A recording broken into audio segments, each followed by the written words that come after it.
বকুলপুর গ্রামে শফি নামে এক ব্যক্তি তার বউ চন্দ্রা ও ছেলে আকাশকে নিয়ে বাস করত। বকুলপুর গ্রামের সব মানুষ খুব আন্তরিক ছিল। বকুলপুরে কেউ বিপদে পড়লে গ্রামের সকলে মিলে তাকে সাহায্যের জন্য এগিয়ে যেত। শফির অনেক জমি মাঠে। বকুলপুর গ্রামের 5 জন বড় কৃষকের মধ্যে শফি একজন। কই গো গিন্নি, তাড়াতাড়ি আমার গামছাটা দাও দেখি। এই নাও। তাই সাত সকালবেলা কোথায় চললে তুমি? গ্রামের মধ্যে যাই একটু, সামনে আসছে চৈত্র মাস, কোথাও কোনো পানি পাওয়া যাবে না। জমিতে সেচের ব্যবস্থা আগেই করে রাখতে হবে, এজন্য সকলের সাথে কথা বলতে হবে। ঠিক আছে, যাও, তাড়াতাড়ি ফিরে এসো। আমি ততক্ষণে রান্নার কাজ শেষ করি। তা তোমার নবাব ছেলে কি ঘুম থেকে উঠেছে? না, তার ঘুম কি আর এত সকাল সকাল ভাঙবে? হ্যাঁ, তুমি তো লাই দিয়ে ছেলেটাকে মাথায় তুলেছ। আমার 5টা না 10টা না, একটা মাত্র ছেলে। ওকে লাই দেব না তো কাকে দেব শুনি? দাও দাও, যত ইচ্ছা ততই লাই দাও। যখন দেখবে বেশি বেয়ারা হয়ে গেছে, সেদিন আবার আমাকে কিছু বলতে এসো না কিন্তু। ঠিক আছে, আমার একার ছেলে তো, আমি একাই দেখব। এই তো শুরু করে দিলে। এই সকাল সকাল এটা শুরু না করলে বোধহয় হতো না, তাই না? আমি জানি এখন তুমি কেঁদে এক সাগর পানি ছড়াবে।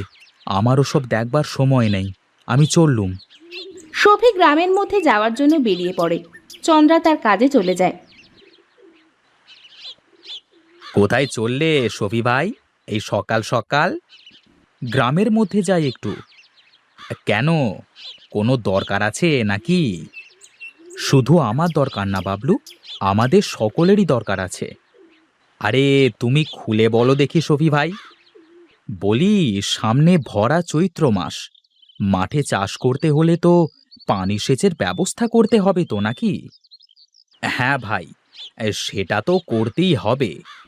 করতে হবে বললে তো হবে না, সেই ব্যবস্থাও তো আমাদের করতে হবে। হ্যাঁ হ্যাঁ, তা তো করতেই হবে। এই চলো, আমি আসছি তোমার সাথে। শফি আর বাবলু হাঁটতে হাঁটতে গ্রামের মধ্যে গেল।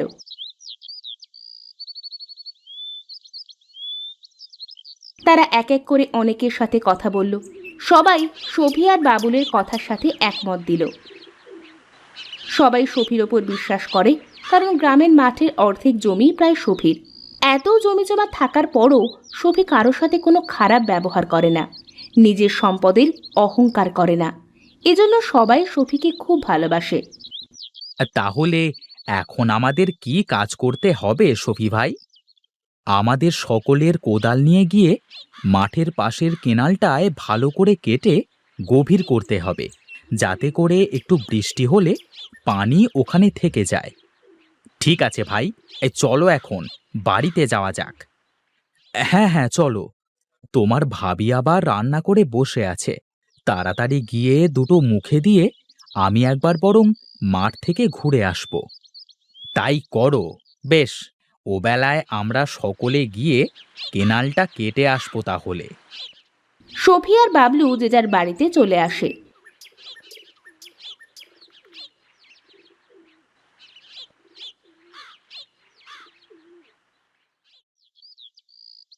কই গো গিন্নি, কোথায় গেলে তুমি? শফি তার বউকে কোথাও দেখতে পেল না। শফি ঘরের ভিতরে চলে যায়।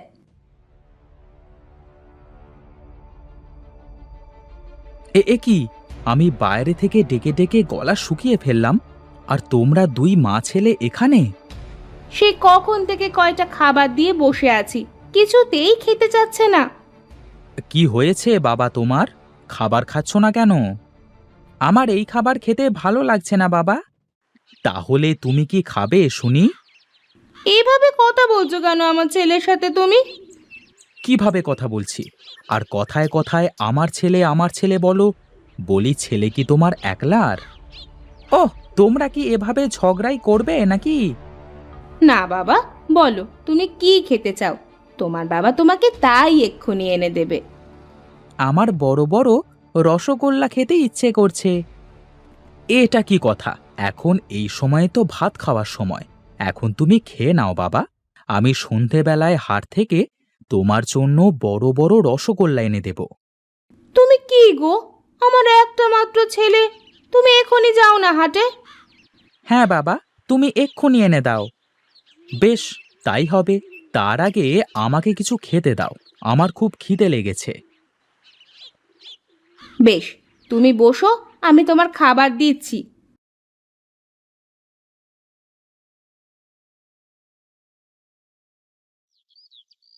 চন্দ্রা সফিকে খেতে দেয়। সফি তার খাবার খাওয়া শেষ করে ছেলের জন্য রসগোল্লা আনতে হাটে চলে যায়।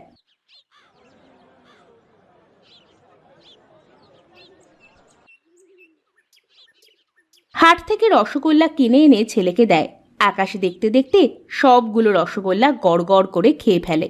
চন্দ্রা আকাশের আদর যত্নের এতটুকু কমতি দেয় না।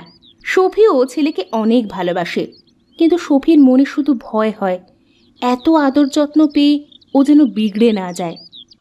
আচ্ছা গিন্নি, আমি তাহলে একটু ঘুমাবো এখন। ও বেলায় মাঠে যেতে হবে। বেলা গড়ালে আমাকে একটু ডেকে দিও, কেমন? আচ্ছা, তুমি ঘুমাও গিয়ে।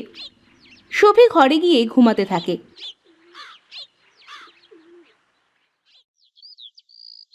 চন্দ্রা বাড়ির সব কাজকাম করতে থাকে, আর আকাশ বাড়ির উঠানে খেলা করতে থাকে। এইদিকে আয় তো বাবা আকাশ।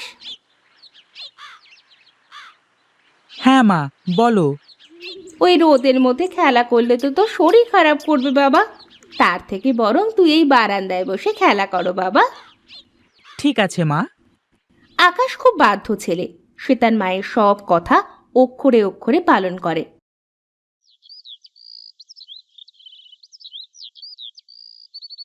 কিছুক্ষণ পর বাবলু ও গ্রামের বেশ কয়েকজন কোদাল ঘাড়ে নিয়ে সফির বাড়ির সামনে আসে।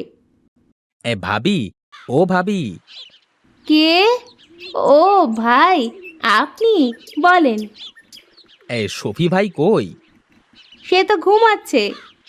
একটু তাড়াতাড়ি ডেকে দেন দেখি, মাঠে অনেক কাজ আছে। ঠিক আছে, একটু দাঁড়ান, ডেকে দিচ্ছি।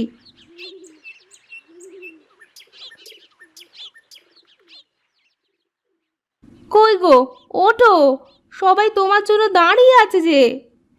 সবাই এসেছে নাকি? হ্যাঁ গো, বাবলু ভাই সকলকে নিয়ে এসেছে। সবার কাঁধে দেখলাম কোদাল। হ্যাঁ গো, তাড়াতাড়ি আমার কোদালটাও দাও দেখি। ওরে, চল চল সবাই। হ্যাঁ হ্যাঁ ভাই, চলো। সফি, বাবলু ও গ্রামের সকলে মাঠের দিকে যেতে থাকে। হাঁটতে হাঁটতে তারা মাঠের কেনালের কাছে পৌঁছে যায়। সবাই ভালো করে এক হাত মাটি দাবিয়ে কুপিয়ে কুপিয়ে গর্ত করতে করতে আগাতে হবে। ঠিক আছে, এই সবাই কাজ শুরু করো গো। সবাই মিলে কোদাল চালাতে শুরু করে। দেখতে দেখতে তারা তাদের কাজ শেষ করে ফেলে।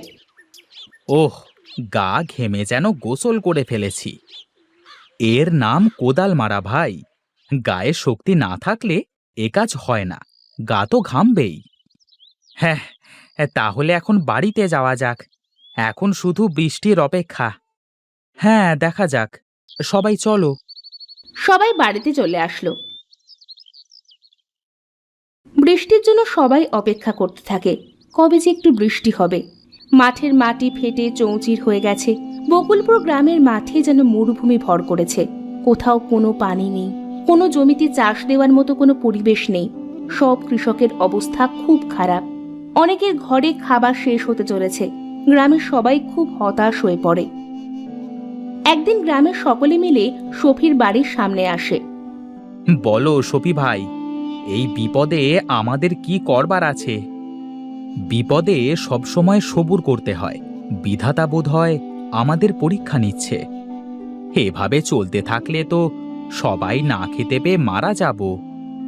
তোমাদের কারোর কোনো চিন্তে নেই।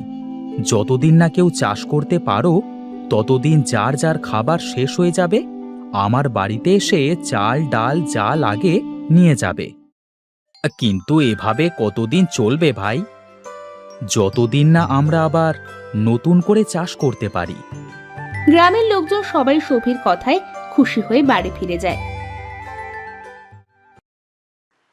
গিন্নি, ও গিন্নি, আমাকে একটু খাবার পানি দাও তো দেখি। চন্দ্রা ঘর থেকে এক গ্লাস পানি নিয়ে আসে। এই নাও। তা তুমি যে বললে সবাই আমাদের থেকে খাবার নিয়ে যাবে, তাহলে তো আমাদের সব খাবার শেষ হয়ে যাবে গো। কিছুই শেষ হবে না গিন্নি, চাষ করলেই তো আবার ফসলে ঘর ভরে যাবে। চাষ কেমনে করবে? না আছে পানি, না আছে বৃষ্টি। সবুর করো, বিশ্বাস রাখো, তাহলেই হবে। চন্দ্রা ও সফি একসাথে ঘরে চলে যায় এবং বিশ্রাম করতে থাকে। হঠাৎ বাইরে মেঘের গর্জন শোনা যায়। সফি তাড়াতাড়ি বাইরে বের হয়ে আসে। কই গো গিন্নি, দেখো দেখো, আকাশে মেঘ হতে শুরু করেছে। মনে হচ্ছে কিছুক্ষণের মধ্যেই বৃষ্টি নামবে। আকাশ তো কালো মেঘে ছেয়ে গেছে, আকাশে বিদ্যুৎ চমকাচ্ছে। সফি আর চন্দ্রা বারান্দায় দাঁড়িয়ে বৃষ্টি দেখতে থাকে। গ্রামের সবাই বৃষ্টির পানিতে ভিজে আনন্দ করতে থাকে। প্রবল বৃষ্টিতে গ্রামের সব নদী, খাল, পুকুর ভরে যায়। দেখতে দেখতে বকুলপুর গ্রাম বন্যার পানিতে ভেসে যায়। দুদিনের মধ্যে আস্তে আস্তে সব পানি কমে যায়। সব জমি চাষের উপযোগী হয়ে যায়। পুকুর, খাল, নদী মাছে ভরপুর হয়ে যায়।